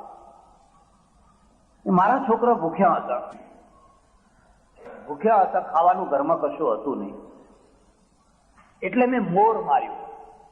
પેલું મોર હોય ને, મેં મોર માર્યું અને હું પકડાઈ ગયો. ગામના શાહુકારો પાસે મને લઈ ગયા, અને શાહુકારોએ મારો દંડ કર્યો કે 40 કિલો અનાજ છે એ તારે પારેવડાને નાખી દેવાનું. એટલે આ 40 કિલો અનાજ છે એ મારા છોકરા માટે નથી લઈ જવાનું, મારે પારેવડાને નાખવાનું. અને જો હું આ 40 કિલો અનાજ પારેવડાને નહીં નાખું તો અમારા ગામમાં મારો બધો વ્યવહાર બંધ થઈ જશે, આખો વ્યવહાર મારો બંધ થઈ જશે. એટલે મને ગમે એમ કરીને તમે 40 કિલો અનાજ આપો. હું વિચારમાં પડી ગયો. એક માણસ ભૂખ્યો માણસ મોર મારે એ મને ગમે, કોઈ જીવની હિંસા થાય એમાં હું સમર્થન નથી કરતો, પણ જેને આ ન ગમતું હોય એને એ પણ જોવાનું કે એના છોકરા ભૂખે બેઠા હોય તો એને અનાજ પહોંચાડવું પડે. તમારી એ પણ જવાબદારી, એને કઈ પરિસ્થિતિમાં આ કામ કર્યું. સારું ચાલો, આ તો એને માર્યું, એના 40 કિલો દંડ થયો એ બરાબર થયું, પણ કોઈ વિધર્મીએ આ કામ કર્યું હોત તો તમે દંડ કરવાના હતા? એ જ ગામમાં અંગ્રેજો રહેતા, મેં અંગ્રેજોના બંગલા જોયા, એ રણમાં અંગ્રેજો રહેતા, કોઈ દિવસ બદલી માટે ના જાય, લાગવગ ના લગાવે. એ ઠંડા પ્રદેશનો, બરફના પ્રદેશનો માણસ અહીંયા 118 ગરમી, ધગધગતી ગરમીની અંદર એને મૂક્યો હોય, એ 2 વર્ષ 1 વર્ષ એની ડ્યુટી હોય ત્યાં સુધી બરાબર રહેવાય. આપણે શું કરીએ? તરત જ મનુભાઈને પકડી, મને પકડે કે તમારે ફલાણા મંત્રીને બહુ ઓળખાણ છે, શું કરશો? એક ચિઠ્ઠી લખી આપો ને. બેમાં ફરક સમજાય? કેટલો મોટો ડિફરન્સ છે. અને વાત કરે કે આ અંગ્રેજોના બંગલા અહીં રહેતા એ લોકો, અને પહેલું કામ કરે કે આખા ગામની અંદર 2-3 દિવસ સુધી ઢોલ વગાડીને જાહેરાત કરાવે કે કોઈનું કૂતરું અમારા કમ્પાઉન્ડમાં આવે નહીં, અને જો આવશે તો અમે એને મારી નાખશું. એ 3 દિવસ સુધી એ ઢોલ વગાડાવે. પછી જે કૂતરું જાય એને ફેર દઈને ઉડાડી. કેટલા કિલો પારેવડાને નખાવતા? એ મારી નાખે તો તમે કોઈ પારેવડાને નખાવતા કે ના ભાઈ સાહેબ એમના આગળ તો જવાય નહીં એમ ને? ત્યારે સસલાનો જ દંડ, વાઘનો દંડ નહીં. કાયદા બધા સસલા માટે, વાઘ ગમે તે કરે તે બધું માફ. મેં એને 40 કિલો અનાજ આપ્યો, મેં કીધું જા પારેવડાને નાખ. પછી મારી પાસે પાછો આવ્યો. મેં કહ્યું હવે તારા છોકરા શું ખાશે? હવે આ તો પારેવડાને નાખ્યું, તારા છોકરા ખાશે શું? મને કે શું કરીએ બાપુ, કુવામાં જઈને પડું એવું મન થાય છે, હું કરું શું હવે? મારે આ કરવું. ધર્મે કદી માનવતાની આંખે માણસને જોયો છે? તમે તમારી એક પ્રકારની મતાંધતા, જે તમને વળગ્યું એ બસ એ હોવું છે, પણ કદી માનવતાની આંખે તમે માણસને જોયો છે કે એના ઘરમાં શું દશા છે? આ માણસ ચોરી નહીં કરે તો કરશે શું? આ ધાર નહીં પાડે તો કરશે શું? આ રાત્રે જઈને કોઈના ખેતરમાંથી ચોરી નહીં લાવે તો કરશે શું? એના ભૂખ્યા છોકરા, એની ભૂખી પત્ની એ બધાનું કરશે શું? મેં કીધું 40 કિલો જે અનાજ આપ્યું ને એ મારા તરફથી પારેવડાને આપ્યું, આ 20 કિલો તને મળે એ લઈ જા, એ લઈ જા. એક બીજો માણસ આવ્યો, એની પણ એવી ને એવી કંઈક ફરિયાદ. એની એક વીંટી એ એને 40 રૂપિયામાં ગીરો મૂકેલી. મને કે 40 રૂપિયામાં ગીરો મૂકી છે, સારું વરસ આવેલું, તે વીંટી બનાવડાવેલી સોનાની. મેં કહ્યું લે આ 40 રૂપિયા તું એ વીંટી લઈ આવ, મારે ત્યાં ભલે પડી હોય, હું એનું વ્યાજ નહીં લઉં, તું જ્યારે તને 40 રૂપિયા આવે ત્યારે આપી લઈ જજે, અને ત્યાં તું છોડાવી નહીં શકે, એ બધું તારું જવાનું. અને એને મને જવાબ આપ્યો, મહારાજ તમે તો કાલ જતા રહો, ને એ તો અમારું અડધી રાતે કામ કરે, તમે તો કાલે જતા રહેશો, અને આ શેઠ તો અમારું અડધી રાતે કામ કરે. રવિશંકર મહારાજે કહેલું કે આ બનાસકાંઠાને જો ઊંચે લાવવું હોય તો ઉપદેશની જરૂર નથી, એમને ભણાવો. એ ભણશે એટલે આપોઆપ પ્રશ્નોને સમજશે, ત્યાં સુધી પ્રશ્નોને સમજશે. પટેલોની આ જ દશા. કાઠિયાવાડના પટેલો સારી ઘોડી ના રાખી શકે, સારી રજાઈ ના રાખી શકે, સારો ખાટલો ના રાખી શકે, સારું જમવાનું ઘરમાં ના કરી શકે, અને ગમે તેવા કામમાં રોકાયેલો હોય મણની ગાળ ચોપડાવીને વેઠ કરાવે. વેઠ કરવી જ પડે. વેઠ એ આખી જ્ઞાતિને વલ્લભભાઈએ ઉજ્જવળ બનાવી, વલ્લભભાઈએ ધન્ય ધન્ય બનાવી. એક કુળ દીપકનો અર્થ શું થાય છે? આખા કુળની અંદર એક એવો વ્યક્તિ પાકે જે આખી જ્ઞાતિને ગૌરવનું સ્થાન અપાવે, અહીં બેઠેલીને ઊંચે ચડાવી દે. એટલું જ નહીં, એમણે એ સાબિત કરી બતાવ્યું કે હજારો વર્ષથી મુત્સદ્દીગીરી કરનારા જે મુત્સદ્દીગીરી ના બતાવી શક્યા, જે મક્કમતા ના બતાવી શક્યા, એક કોરા કાગળ ઉપરથી આવેલો એક પટેલનો દીકરો એટલી જ મક્કમતાથી, એટલી જ ખુમારીથી, એટલી મુત્સદ્દીગીરી બતાવી શકે કે આખા દેશનો એ બિસ્માર્ક થઈ શકે, આખા દેશનો એ એકતાનો તંતુ થઈ શકે. એમણે મેનનને પોતાના સેક્રેટરી બનાવ્યા, અને મેનન કેરાલાના. એમણે એમના વિચાર કર્યો કે હું ગુજરાતના કોઈ માણસને સેક્રેટરી બનાવું, ને ગુજરાતમાં પટેલને બનાવું, ને પટેલમાં મારા 5 ગામનાને બનાવું, ને 5 ગામનામાં રાણીના કાળાને બનાવું. અને જો એ બનાવ્યા હોત તો વલ્લભભાઈ સફળ થઈ શક્યા હોત. એમણે જોયું કે આ મેનન છે ને ICS ઓફિસર બહુ બહોશ માણસ છે, તમે વીણી વીણીને યોગ્ય માણસોને સાથે રાખો. બસ રાજાનું કામ એટલું જ છે કે સારામાં સારા દિવાનને નિયુક્ત કરે, પછી ઘસઘસાટ ઊંઘે. બસ ઘસઘસાટ ઊંઘે. જરૂર એટલી છે કે તમે યોગ્ય દિવાનની નિમણૂક કરો, અને દિવાનનું કામ એટલું છે કે યોગ્ય ઓફિસરોની નિમણૂક કરે, પછી ઘસઘસાટ દિવાન ઊંઘે. બસ કાંઈ જોવાની જરૂર. પણ રાજાએ ખોટા દિવાનને રાખ્યો, અને દિવાને ખોટા ઓફિસરોને રાખ્યા, અને ખોટા ઓફિસરોએ ખોટા હાથ નીચેના ઓફિસરોને રાખ્યા. હવે બધા હોળીમાં બળ્યા. હવે કદી શાંતિ સ્થાપિત ન થઈ શકે, કારણ કે અયોગ્ય માણસો, એક પોઈન્ટ ઉપર અયોગ્ય માણસો. હવે રાજાની ઊંઘ હરામ, દિવાનની ઊંઘ હરામ, 3 સાંધો ત્યાં 13 સૂતો. 30,000 અંગ્રેજોએ આ દેશ ઉપર કંટ્રોલ કેવી રીતે કર્યો?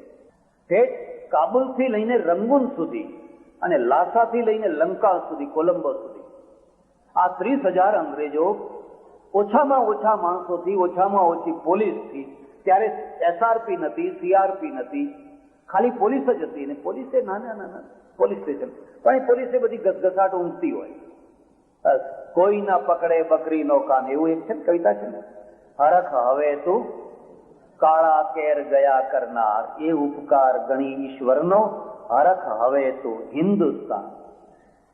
અંગ્રેજો ભલે ગયા, પણ અંગ્રેજો પાસેથી શીખવા જેવી 2 વસ્તુ હોય.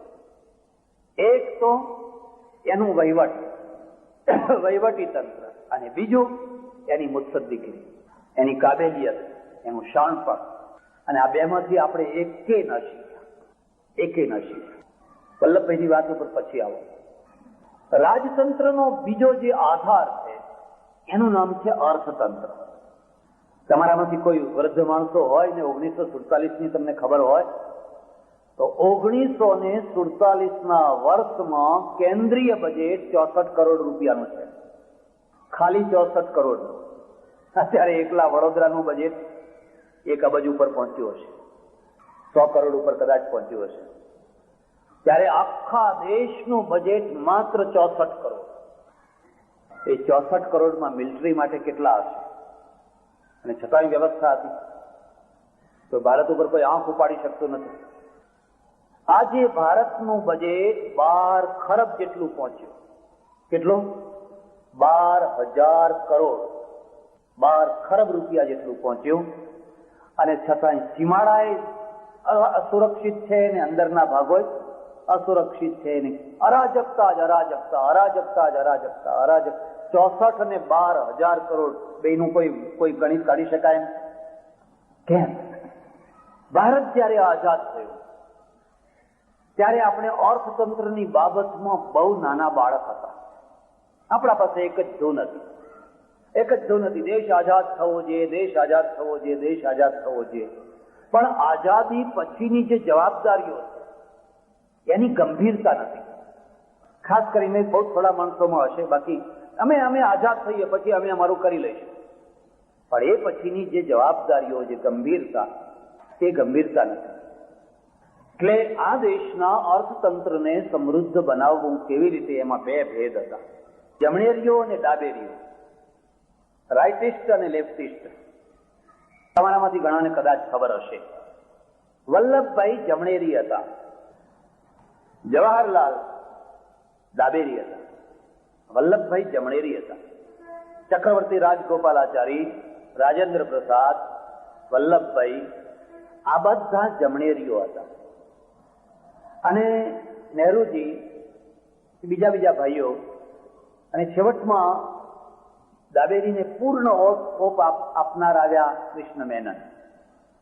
દેશને ઘસડીને એકદમ રશિયા તરફ લઈ ગયા. આ બધા ડાબેરીઓ હતા. જમણેરીઓનું અર્થતંત્ર અને ડાબેરીઓના અર્થતંત્રમાં બહુ મોટું અંતર. પ્રજાને આ વાતની કોઈ ગતાગમ નથી. પ્રજા એટલી પ્રાઉડ નથી. બસ એક જ લક્ષ્ય હતું કે હવે અમે આઝાદ થઈ ગયા, હવે અમે આઝાદ થઈ ગયા. પણ હવે આ દેશને પારકો રોટલો ખાવો, આપણે માગીને અનાજ લાવવું, જ્યારે જુઓ ત્યારે ભીખ માગવી, જ્યારે જુઓ ત્યારે પૈસા ઉઘરાવવા, કરવું શું? વલ્લભભાઈ લાંબો ટાઈમ જીવ્યા નહીં. એમને 2-3 વર્ષ મળ્યા, માડ 2-2.5 વર્ષ. 2-2.5 વર્ષમાં તો એમને ઘણું કામ કર્યું. પણ ચક્રવર્તી રાજગોપાલાચારી એમણે આ દેશને સંદેશો આપ્યો કે આ દેશને જો સમૃદ્ધ બનાવવો હોય તો તમે સરકારી વ્યાપારને છોડી દો, સમાજવાદને છોડી દો, સમાજવાદના ભૂતને છોડી દો, લોકોને પોતાની યોગ્યતા પ્રમાણે કામ કરવા દો, વ્યાપારની છૂટ આપો, ઉદ્યોગોની છૂટ આપો, ધર્મની છૂટ આપો. તમે જાણતા હશો પણ લોકોની મૂડીવાદી, પૂંજીવાદી એક ગાળ બનાવી દીધી. આજે તો તમે રશિયામાં જઈને જુઓ કે રશિયાની કેટલી મોટી દુર્દશા થઈ. 60-70 વર્ષની ભૂલોના પરિણામે રશિયા બરબાદ થઈ. અને ભારતને સિંગાપુર જેવું નાનું સરખું એક નગર, એ નગર રાજ્ય મુંબઈ જેવું, એ સિંગાપુર ભારતને મદદ કરે. આજે આપણે ત્યાં ધક્કા ખાઈ નથી. એ સિંગાપુર અમારા વેપારમાં રસ લેતું થાય અને અમને કંઈક મદદ કરે તો આપણે તો ઢાંકણીમાં પાણી લઈને ડૂબી મરવું. એનું કારણ શું? તમને ઘણાને ખબર નહીં હોય, એકલા ગુજરાતનું આજે બજેટ 32 અબજ રૂપિયાનું છે. 3,200 કરોડ. 32 અબજ રૂપિયાનું ગુજરાતનું બજેટ છે. એમાંથી 1.5 થી 2 અબજ જી બોર્ડને આપી દેવા પડે ખોટના, દર વર્ષે જી બોર્ડ. અને એ ખોટ વધવાની. એસટી 1.5-2 અબજ લઈ જાય, પછી આ સરકારી મિલો લઈ જાય, પછી જે બાકી હોય એ સરકારી નોકરો લઈ જાય. એમને બોનસ આપવા પડે, એમને ભથ્થા આપવા પડે, એમને બધું આપવું પડે. બાકીનું જે કંઈ વધે એ હું, તું, બાહો અને મંગળદાસ બેઠા બેઠા મંજીરા વગર. ક્યાં પૈસો ક્યાં જાય છે? એક મેટાડોર વાળો 10-12 માણસો લઈને યાત્રા કરાવવા નીકળે છે, અને જ્યારે 2000 કિલોમીટર યાત્રા કરીને લાવે છે, 2000 રૂપિયા કમાય છે. એક એસટી 60-70 ની સીટની જગ્યાએ 125 માણસો અંદર ભરે છે, ઉભા રહેવાની જગ્યા નથી, અને 1.5 થી 2 અબજ રૂપિયાનું નુકસાન કરે. અને એ નુકસાન મારે ભરવું પડે, તમારે ભરવું પડે. કારણ કે સરકારે બધો વેપાર પોતાના હાથમાં લીધો. હા, એટલું સારું છે કે આ દેશની હજામતનો વેપાર જો સરકાર પોતાના હાથમાં લઈ લે અને રાષ્ટ્રીયકરણ કરી નાખે કે તમામ હજામતની દુકાનો સરકાર ચલાવશે, અને તો તમારે એમ સમજી લેવાનું કે એમાંય તમારે કેટલી ખોટ સરકારને ભરવી પડે. વલ્લભભાઈ આમાં સંમત નતા. વલ્લભભાઈ રાઇટિસ્ટ હતા, જમણેરી હતા. તમે જો સંદેશ વાંચતા હો, મેં સંદેશની અંદર લેખો લખેલા, અને મેં કહેલું કે આ 45-50 વર્ષની અંદર દુનિયાના જેટલા દેશો ગોરી પ્રજા પાસેથી સ્વતંત્ર થયા બધાએ અર્થતંત્રનું દેવાળું કાઢી નાખ્યું. બધાએ. થોડીક પીળી પ્રજાને બાદ કરીએ તો, પીળી પ્રજા એટલે જાપાન, કોરિયા, તાઇવાન, હોંગકોંગ, આ થોડી પીળી પ્રજા. અને એટલા માટે એ પ્રજા એમના સાથે એમના માર્ગે ચાલવા લાગી, જમણી રીતે. હું તો કોરિયા બધે જઈ આવ્યો, ત્યાંના નગરો જુઓ તો યુરોપને ભૂલી જવા એવા નગરો છે. બાકીના આફ્રિકા, એશિયા બધા રાષ્ટ્રો અર્થતંત્ર, પાકિસ્તાનમાં જઈને જુઓ, બાંગ્લાદેશમાં જાઓ, અફઘાનિસ્તાનમાં જાઓ, બીજા કોઈ પણ આઝાદ થયેલા દેશમાં જઈને જુઓ, અર્થતંત્ર ખતમ. અને ખતમ થવાનું કારણ શું છે? બસ ખતમ થવાનું કારણ છે કારણ કે અર્થતંત્ર ચલાવતા આપણને આવડ્યું નહીં. અને આવડ્યું નહીં એટલે એનું પરિણામ એ આવ્યું કે આજે તમે એટલી બધી લોનો લીધેલી છે, એના એટલો વ્યાજ છે, અને વ્યાજ ચૂકવવા માટે તમારી પાસે પૈસા નથી. એટલે હવે તમારે સોનું આપવું પડે. પેલી તો ડાહી પ્રજા છે, લાવો સોનું લાવો, નહીં તો આગળનું ધિરાણ બંધ થઈ જશે. અને આગળનું ધિરાણ બંધ થાય તો આ પેટ્રોલ ક્યાંથી આવશે? અને પેટ્રોલ નહીં આવે તો આ વસ્તી તમને જીવવા નહીં દે. તો તમારું ધોવારણ કેવી રીતે ચાલશે? તો તમારા કારખાના કેવી રીતે ચાલશે? સોનું કેમ મૂકવું પડ્યું? અને આ સોનું મૂક્યું એટલે પહેલી હવે વાત પતી ગઈ એમ ના સમજી લેશું. આ સોનું કોને મુકાવડાયું? જે લોકોને અર્થતંત્રની ગતાગમ નથી એ લોકો. બસ કિસાનો કે કરજે માફ, બુનકરો કે કરજે માફ, કોના બાપની દિવાળી? તમારા ઘરનું છે. ચાણક્યએ અર્થશાસ્ત્રમાં લખ્યું છે કે વિત્ત મંત્રી કેવો હોય? સંન્યાસીના કમંડળ જેવો. સંન્યાસીનું કમંડળ હોય ને એની ઉપમા આપી. એમાં પાણી ભરાય તો બહુ જલ્દી, પણ નીકળે ધીમે ધીમે, બહુ ધીમું ધીમું નીકળે. હવે આ લોકોએ ઉલટું કરી દીધું કે પેલું જે નીકળવાનું હતું એને ભરવાનું બનાવી દીધું, અને જે ભરવાનું હતું ત્યાં બસ કાઢો જે આવે એને. અહીં મંડેલા આવ્યા, $50 લાખ એમને આપ્યા. ભારતે નેલ્સન મંડેલાને $50 લાખ આપ્યા. જાપાને કેટલા આપ્યા ખબર છે? $5 લાખ. ભારત મોટું, જાપાન મોટું? જાપાને 5 લાખ આપ્યા. અહીં તો છાશમાં માખણ જાય અને ઉપરથી બહુ કોના બાપની દુનિયા છે. 50 લાખ. અરે પેલું જાપાન ડાયું, એનું અર્થતંત્ર તો અમેરિકા કરતા સમૃદ્ધ અર્થતંત્ર છે. એને જોયું કે આ એક કાર્યકર્તા છે, એક પાર્ટીનો કાર્યકર્તા છે, આ કોઈ રાષ્ટ્ર નથી. ભવિષ્યમાં થશે ત્યારે જોયું જશે. અર્થતંત્ર બરબાદ થઈ ગયું. અને બધા આ એકલા ભારતની વાત નથી. એનું પરિણામ એ આવશે કે આવનારા વર્ષોમાં આ બધા દેશો ફરી પાછા ગુલામ થવાના. અને ફરી જે ગુલામી આવશે એ રાજકીય ગુલામી નહીં. તમારો ઝંડો એનો એ ત્રિરંગો રહેશે. તમારો રાષ્ટ્રપતિ હશે, તમારો પ્રધાનમંત્રી હશે, તમારી નોટો હશે, તમારા સિક્કા હશે, બધું તમારું હશે. પણ તમારી અર્થતંત્રની ચોટી અને રક્ષાતંત્રની ચોટી ને વિદેશ નીતિની ચોટી G7 ના હાથમાં. G7 એટલે દુનિયાના સમૃદ્ધ 7 રાષ્ટ્રો યુનિયન બનાવી દીધું. G7 બહુ જલ્દીથી જોઈ લીધું આવનારી દુનિયા કેવી છે. આ બધા પોતાના દેશને સંભાળી શકવાના નથી સંભાળી શકવાના. એનું કારણ શું છે? પછી એનું કારણ છે આપણે લેફ્ટિસ્ટ થયા અર્થતંત્ર. તમે તાંજાનિયામાં જઈને જુઓ, આફ્રિકામાં જે રાષ્ટ્રો સામ્યવાદના રવાડે ચડ્યા બરબાદ થઈ ગયા, ખાવાને અનાજ ન રહ્યું. જે લોકોએ અંગ્રેજ અમેરિકા સાથે કોઓપરેશન કર્યું એ આજે સમૃદ્ધ છે, સુખી છે.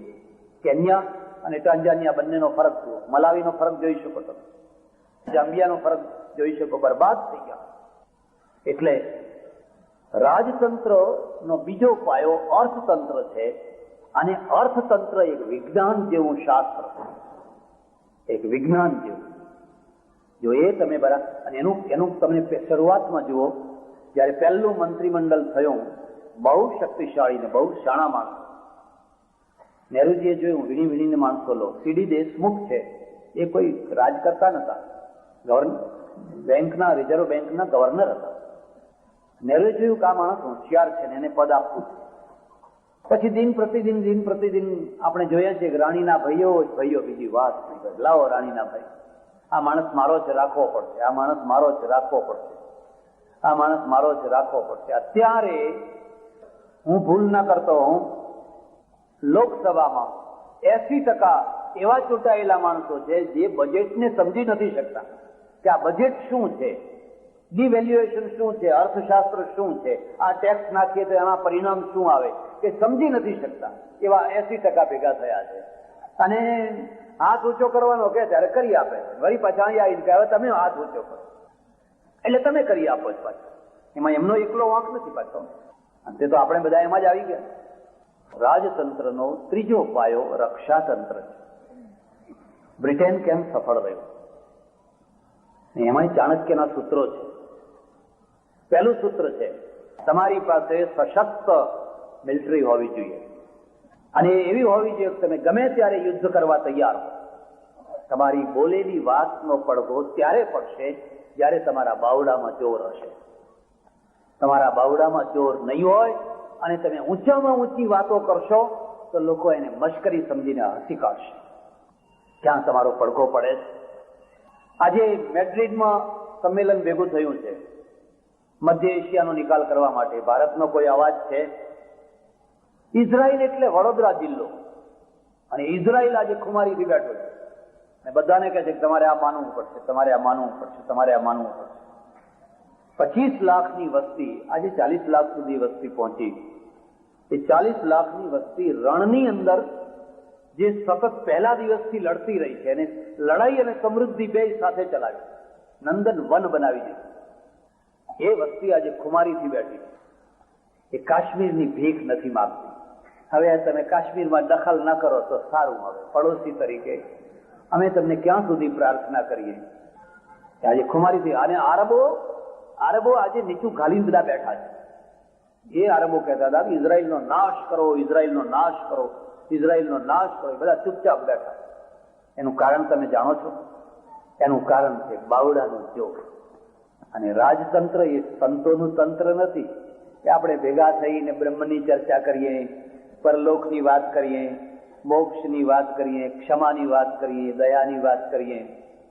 નિઝામને ઘણા સમજાયા, ખૂબ પ્રયત્ન કર્યા. કાસિમ રઝવીએ આંધ્રપ્રદેશ નિઝામમાં હાહાકાર મચાવી દીધી. વસ્તી બહુ જલ્દી બધું ભૂલી જતી હોય છે, બહુ જલ્દી. એને રજાકારો એવા પેદા કર્યા કે હિન્દુઓનું જીવવું મુશ્કેલ થઈ ગયું. આ બધી વસ્તીને ભગાડી મૂકી. આખા નિઝામ હૈદરાબાદ સ્ટેટમાંથી હિન્દુઓને ભગાડી મૂકો. જુલમ ઉપર જુલમ, અત્યાચાર ઉપર અત્યાચાર. ત્યારે હવે બે જ વસ્તુ તમને ઘણાને ખબર નહીં હોય. પોર્ટુગીઝ છે ને, પોર્ટુગીઝ, એ પોર્ટુગીઝની પાસેથી ગોવા 5 અબજ રૂપિયાનું ખરીદવા એ તૈયાર થયેલા. નિઝામની પાસે કોઈ બંદર નથી, અને જો એને એક રાષ્ટ્ર તરીકે જુદું જીવવું હોય તો એને બંદર જોઈએ. પોર્ટુગીઝ સાથે એ જમાનામાં એને વાતો ચલાવેલી કે આ ગોવાનું બંદર અમને આપો, 5 અબજ રૂપિયા તમને આપે. તુર્કસ્તાનથી કે પાકિસ્તાનથી જો અમારી મદદ આવે તો આવે ક્યાંથી આવે? ત્યારે તરફ તો ભારત. આ પરિસ્થિતિમાં જે આપણી પાસે જે થોડી ઘણી મિલિટરી જે કંઈ હતું, એ મિલિટરી બહુ મહત્વની વસ્તુ નથી. મહત્વનો નિર્ણય છે, તમારી નિર્ણય શક્તિ, તમારું આત્મબળ. અને ગૃહમંત્રી તરીકે વલ્લભભાઈએ નિર્ણય લીધો મારે નિઝામ લેવું જ, બીજો કોઈ રસ્તો નથી. ચારે તરફ માણસો ગોઠવી દીધા, બધું આખું આયોજન કરી દીધું, અને જિન્ના સાહેબ મરી ગયા. નહેરુ છે ને એમણે કહ્યું કે ભાઈ હવે આપણે આ કામ કરીએ એ સારું નહીં, લોકો આપણને શું કહે છે. હવે આ ભાઈ સાહેબ હંમેશા લોકો આપણને શું કહે છે એમાં ને એમાં. અને આમનો ધ્યેય શું હતો કે આપણી આવનારી પ્રજા આપણને શું કહે છે એ જુઓ. આપણી આવનારી પ્રજા આપણને શું કહે છે. નહેરુજીએ સમજાવવાનો પ્રયત્ન કર્યો, આપણે 15-20 દિવસ મહિનો રોકાઈ જાઓ, આ બધો ખળખળો થઈ જાય પછી કંઈક કરીએ. વલ્લભભાઈએ એમની ચરોતરી ભાષામાં કહેલું કે હું એને થોડો કહેવા ગયો તું મરી જશે, હું મારું કામ નહીં રોકું. વલ્લભભાઈની આગળ નહેરુજીનું એટલું ના ચાલતું. આજે તો ગૃહમંત્રી હોય તો ગમે તો રોકી શકે, કાઢી મૂકે બીજા દિવસે. એ માણસ તો મક્કમ હતો અને એક્શન લીધું. તમને હજુ કદાચ એ પણ ખબર નહીં હોય, કાસમ રજવીને બગાડનાર કોણ હતું તમને ખબર છે? એક મારવાડી હતો. એક મારવાડીએ લાખો રૂપિયા લીધા અને એને સ્ત્રીનો ડ્રેસ, મારવાડી પેલી ચૂડીઓ પહેરાવી અને એને ભગાડી. એને કહ્યું જો હું પકડી જઈશ તો મારું ચામડું ઉતરી નાખશે ને આ પ્રજા મને મારી નાખશે. એટલે પેલા એ કહ્યું અમે તો વ્યાપારી છીએ, અહીંથી આવે તોય વાહવા ને અહીંથી આવે તોય આવા, સોદો જ કરવા બેઠા છે. કેટલા કાકો પેદા કર્યા, કેટલા માધવો પેદા કર્યા, એને ભગાડી મૂક્યો. ખેર જે થવાનું હતું એ થયું. પણ નિઝામનો આખું તમે એ જ દશા જુનાગઢ. જુનાગઢમાં એક વાત ઉલટી હતી. એને એક શું હતું કે નવાબ અનુકૂળ હતો અને દિવાન પ્રતિકૂળ હતો. અને એ દિવાનના વંશમાંથી જ આ ભુટ્ટો થયા. જુલ્ફિકાર અલી ભુટ્ટો એનો બાપ દિવાન હતો. એ ભુટ્ટો નહીં પણ ભૂતો. હા, એ વાસ્તવિક અટક. કાઠિયાવાડમાં વાણિયાની આજે પણ અટકો છે અને એ પ્રજા બધી હિન્દુમાંથી કન્વર્ટ થયેલી. ઝીણા મોહમ્મદ અલી ઝીણા, એ ઝીણા એના બાપ ત્રીજી ચોથી પેઢીના દાદાનું નામ ઝીણાભાઈ, એ અટક બની ગઈ. એમ રવજી એ બાપનું નામ ત્રીજી ચોથી પેઢીનું. જે લોકો ખોજા થયા, કન્વર્ટ થયા, એમને કોઈ અટક ના રહી એટલે જે ચોથી પેઢી હતી એ જ અટક થઈ ગઈ. જીન્ના કોઈ નહીં, એ તો ઉર્દુ વાળાએ જીન્ના શબ્દ બનાવ્યો, પણ ઝીણા શબ્દ છે અને ઝીણા એ ચોથી પેઢીના બાપનું નામ. એમ ભૂતો આજે પણ ઘણા વાણિયાઓની અટક ભૂતો છે. રાજસ્થાનમાં ભૂતો અટક છે. પછી ત્યાં જઈને અને એ દિવાન છે, એ દિવાનને બદલાવ્યો અને આખું જુનાગઢનું કોકડું ગૂંચવાયું. અને વલ્લભભાઈએ એમાં એક ત્રીજો રસ્તો લીધો. સામરદાસ ગાંધી આરજી હુકુમતની સ્થાપના કરવા માટે ખાદીધારીઓને બધા નીકળી પડ્યા. જુનાગઢના નવાબને ભગાડ્યો, જુનાગઢ લઈ દીધો. આ બધા કામ આપણે જોઈએ ત્યારે એમ લાગે કે આ માણસે જો એ મિનિટે આ બધા નિર્ણયોને અમલમાં ના મૂક્યા હોત તો કાશ્મીર કેમ બગડ્યું. હું કાશ્મીર 3-4 વાર જઈ આવ્યો અને હું પહેલી વાર, બીજી વાર, 2 વાર કાશ્મીર ગયો. ત્યાં સુધી મેં જોયું કે આખા દેશમાં સૌથી વધારેમાં વધારે ધર્મનિરપેક્ષતા કાશ્મીરમાં હતી. કોઈ હિન્દુ મુસલમાનનો ઝઘડો. આખી મુસ્લિમ વસ્તુઓમાં 2 બ્રાહ્મણોના ઘર હોય, 4 બ્રાહ્મણોના ઘર હોય, કોઈ ઝેર નહીં, વેર નહીં. ગુલામ બક્ષી મોહમ્મદ સાદિકના જમાનામાં, બંનેના જમાનામાં મેં જોયું. કોઈ ઓફિસમાં જાઓ, કોઈ કર્મચારી, કોઈ જગ્યાએ તમને કોમવાદ જોવા ના મળે. સારામાં સારું સ્ટેટ. પણ આપણે આપણા લક્ષણો ત્યાં અજમાવ્યા અને જે પંજાબ ને કાશ્મીર આ બંનેને આપણે આપણી અયોગ્યતાથી સળગાવ્યું. હવે એવું સળગાવ્યું છે. હવે એની વાત જ કરવી મુશ્કેલ છે. કાશ્મીરમાં તમે હારી જવાના. કેમ હારી જવાના એનું કારણ પણ તમારા 10,000 રૂપિયા ખર્ચાય છે ત્યારે પાકિસ્તાનનો 1 રૂપિયો ખર્ચાય છે. આ 1,000 ને 10,000ની લડાઈ. અને પાકિસ્તાન જો ડાયું હોય ને તો કદી લડાઈ ના કરે, લશ્કર ના મોકલે કદી. જેમ ગાંડું હોય તો જ લશ્કર મોકલે. કારણ કે અત્યારની લડાઈમાં એને માત્ર એક જ કામ કરવાનું છે. 5, 25, 50, 100, 200, 500, 1000 નવજુવાનોને AK-47 લાઇફર લઈને મોકલી દેવાના, થોડાક બોમ્બ લઈને મોકલી દેવાના, તૈયાર કરવાના, ટ્રેનિંગ આપવાની, ધકેલી દેવાના. એ 1000-2000 માણસો આખા કાશ્મીરમાં ફરી વળે. એમને ઝેર કરવા માટે તમે એટલા મોટા માણસો રોકેલા છે કે એના 1 રૂપિયાના ખર્ચની સામે તમારા 10,000 રૂપિયા ખર્ચાય. એટલે તમે હારી જાઓ. અને આ રસ્તે કદી પણ તમે કાશ્મીરને સાચવવાનો એક મિનિટ આવી હતી અને મિનિટ તમે ખોઈ નાખી. એ મિનિટ ક્યારે આવી હતી? જ્યારે અફઘાનિસ્તાનમાં રશિયાનું અડધું લશ્કર પડ્યું. અને જ્યારે પાકિસ્તાનનું અડધું લશ્કર અફઘાનિસ્તાનની બોર્ડર ઉપર મૂકવું પડ્યું એટલે અફઘાનિસ્તાનની બોર્ડર ઉપર એક ભીંસ હતી. એ સમયે તમારા પાસે મિનિટ આવી, ચાસણીનો તાર આવ્યો. એ સમયે જો તમે મક્કમ થઈ અને પોલિટિશિયન રૂપ બરાબર ઠીક કરીને જો યા હોમ કર્યું હોત તો તમે કર્યું હોત, તો તમે ઇતિહાસ સર્જી દીધો હોત. પણ નહીં કરી શકાય. હિન્દુ માઇન્ડ, ખોટું ના લગાવશો, આક્રમક નથી. હિન્દુ માઇન્ડ આક્રમક નથી. તમારે ત્યાં જેટલી લડાઈઓ થઈ રાજાઓની, બધી એના કિલ્લા આગળ. કોઈ રાજા બહાર જઈને લડવા ના ગયો. બતાવો, ખૈબર બોલન પાર કરીને પેલી તરફ કોણ લડવા ગયો? તમે જાણો છો કે આ ખૈબર અને બોલનથી આક્રમણ થવાના છે. હવે તમે બહાર જાઓ ને.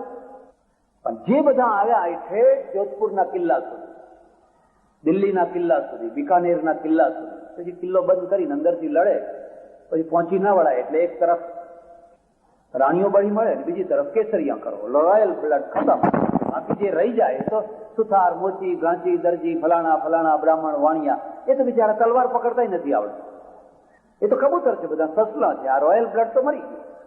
એક તરફ જહોર વ્રત થયું, બીજી તરફ કેસરિયા થયા. હવે શાંતિથી રાજ કરો, લીલા લહેર કરો. મુઠ્ઠીભર પ્રજાએ આ રીતે રાજ કર્યું. આમાં સુધારો કર્યો માત્ર એક શિવાજી. શિવાજીએ કદી કેસરિયા કર્યા? શિવાજીએ કદી જૌહર વ્રત કરાવડાયું? શિવાજીએ, અને એટલે શિવાજીના વિજયનું મૂળ કારણ આ છે. એને જોયું કે આપણે ઓચિંતાનો હુમલો કરો, લશ્કરને 2 ભાગમાં તોડી નાખો અને ભાગી જાઓ, ડુંગરામાં ભાગી જાઓ. જયારે ગફલતમાં હોય એટલે ફરી પાછો હુમલો કરો. પેલા એને તો શું, રજપૂત કે સામી છાતીએ લડે, મરી જાય પણ પીઠ ના બતાવે. હવે આ તો બારોટો એ ભેગા થઈને મારી જ નાખ્યા રજપૂતોને, બિચારાને. સામી છાતી કરતા કરતા મરી ગયા બધા. પેલા એ કહ્યું નહીં, આપણે પીઠ બતાવવાની. એમ લાગે કે હવે અત્યારે આપણું ચાલે એવું નથી, ભાગી જાઓ. ઔરંગઝેબની નાકમાં દમ કરી નાખે. અને શિવાજી તો એક સાથે 4 લડાઈઓ લડે. ગોલકોંડા સાથે, વિજાપુર સાથે, મોગલો સાથે, બીજા સાથે 4 લડાઈઓ લડે. અને એટલી મુત્સદ્દીગીરીને એટલું સાહસ, એટલું બધું સાહસ તમે કલ્પના ના કરી શકો. પૂનામાં એમના જ મહેલની અંદર, જ્યાં પૂનામાં પહેલા શિવાજી મહારાજ રહેતા, એના રજવાડાની અંદર જ જયારે શાહિસ્ત ખાન આવીને પડેલો અને એને મૂકેલો, તું જીતીને આવજે, ત્યારે આ ઠીંગણા માણસે વિચાર કર્યો કે આ આટલું મોટું મોગલ લશ્કર હું કેવી રીતે લડી શકીશ, કેવી રીતે પહોંચી શકીશ. પણ અદમ્ય હિંમત અને દાપણની મુત્સદ્દીગીરીનો પાર નહીં. સાંજ પડે 300 માણસો એક મરદુલ લઈને નીકળ્યા. રામ બોલો ભાઈ રામ, રામ બોલો ભાઈ રામ, રામ બોલો ભાઈ રામ. એટલે રોક્યા, ક્યાં જાઓ છો? આ મરી ગયું છે ને અમારે સ્મશાને લઈ જવાનું છે, અને ફલાણું સ્મશાન છે ત્યાં જવાનું છે. બધા અચ્છા જાઓ. અને એ 300 ખરેખર મરદું નતું, એમાં હથિયારો હતા. અને આ 300 છે મરાઠાઓ હતા, માવડા મરાઠા. જ્યાં પેલો રહેતો હતો એ તો એનું પોતાનું જ ઘર હતું, એ તો એના બધા ભેદ જાણતો. રાત્રે ત્યાં પહોંચી ગયા અને શિવાજી મહારાજ સ્વયં પોતે એના નજીકના તંબુ પાસે જઈને અંદર પ્રવેશ કર્યો. સુતેલો માણસ, એના ઉપર તલવારનો પ્રહાર કર્યો તો પેલી દાસીઓએ દીવો ઓલવી નાખ્યો. દીવો ઓલવી નાખ્યો એટલે પેલો ભાગી છૂટ્યો, આંગળા કપાઈ ગયા. પણ એ આંગળા કપાઈ ગયા એ એના સેનાપતિના આંગળા ના કપાયા, મોગલ સલ્તનતના આંગળા કપાયા. એ ધ્રુજી ઉઠ્યા, અમારા ઘરમાં આવીને માણસ બેસી ગયો. અને લોકોમાં તો પહેલેથી જ એક વાત જ છે કે શિવાજી મહારાજ ચમત્કારિક છે, એ તો ભોંયમાંથી પ્રગટ થાય છે, એ તો ગમે ત્યાંથી પ્રગટ થાય છે. પબ્લિક તો એની રીતે જ જુએ છે. તમારા પાસે એક ટાઈમ આવતો હોય અને એ ટાઈમ જો તમે ચૂકી જાઓ ને, બસ ખલાસ, પછી તમારું ગયું. એમ કાશ્મીરનો એક ટાઈમ હતો, પંજાબનો એક ટાઈમ હતો. અને હું તો હજુય કહું છું કે આ શીખ પ્રજાને દુશ્મન બનાવવા જેવી નથી. અને શીખ પ્રજાને હજુ પણ મનાવી લેવા જેવી, જે રીતે પણ શક્ય હોય એ રીતે એની સાથે વાટાઘાટ કરીને પણ મનાવી લેવા જેવી પ્રજા છે.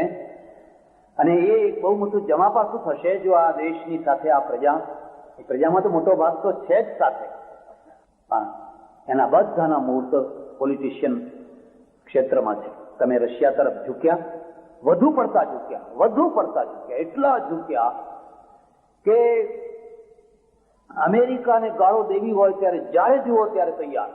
બ્રિટનને અને લોન લેવાય તૈયાર, પાછી મદદ લેવાય તૈયાર. અને રશિયાને કદી ગાળ નહીં દેવાની. એ હંગરીમાં પેસી જાય, ચેકોસ્લોવાકિયામાં પેસી જાય, એ ગમે તો ગમે એવા અત્યાચાર કરે, ગમે તો ગમે તે કરે, પણ એને કશું નહીં કહેવાનું. એટલે પેલા લોકોએ સમજી લીધું કે આ પણ છુપા સામ્યવાદી છે, અને આ છુપા સામ્યવાદી છે એમને હવે આપણે સતાવો. અને સતાવવા માટે શું છે? એમના ત્યાં અશાંતિ ઊભી કરો. એ અશાંતિ ઊભી કરવાના આ પ્રયત્ન એ જો તમે ન એના સાથે પશ્ચિમી રાષ્ટ્રો સાથે જો મૈત્રી રાખી હોત તો આ દશા ના થઈ હોત. આના મૂળ તો પરદેશમાં છે. પરદેશના મૂળ તમારી વિદેશ નીતિમાં છે.